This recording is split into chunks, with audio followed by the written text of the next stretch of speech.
Hello, today is day 6. I am actually on my lunch break and I'm out in my car doing the car thing, even though as a Gen Xer, I feel like that's conforming.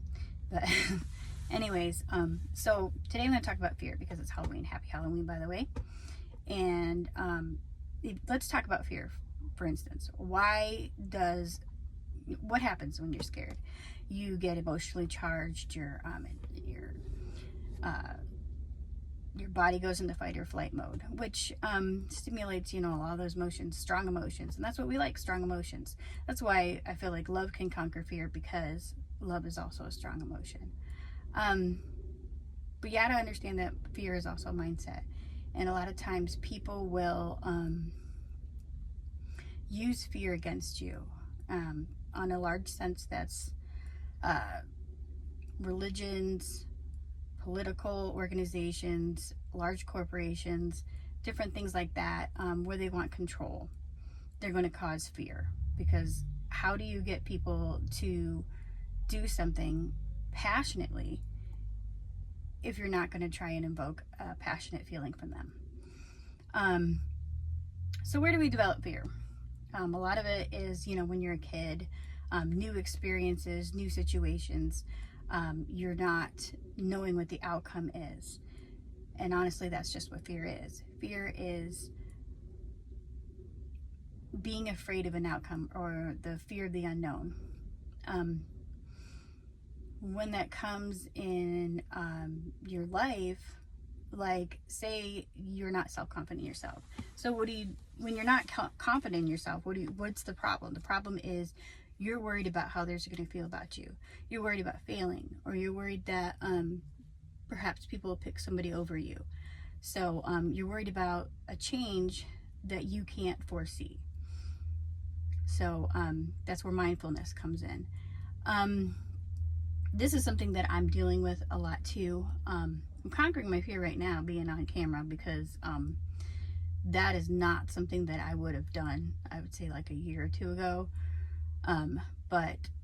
And that's why I'm doing this every day too, is to conquer that fear, to get better at that, so my message can come out a little bit clearer. I know I have something to share, it's just I haven't refined it yet, so let's just put it that way. But anyway, so I don't know if anybody is my age. I'm 44, and there's a band called Morchiba, and they have a song that says, fear will stop your loving and love will stop your fear.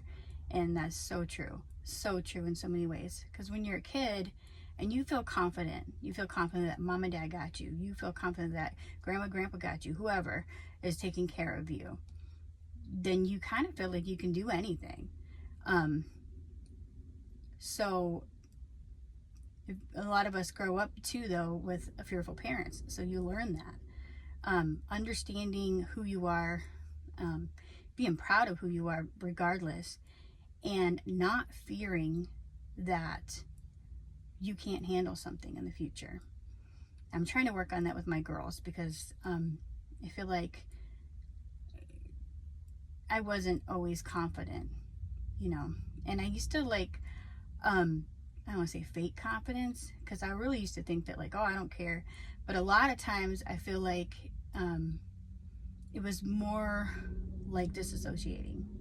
I'm not a mental health professional, so I can't say that's exactly what that was, but rather than facing up to, oh, I have self-confidence issues, I need to work on that, I'd be like, oh, well, I'm just not going to do that today because I don't want to. No, it's because I was afraid that I would fail, or I was afraid that I didn't want to be in public because I had trouble with my appearance or things like that.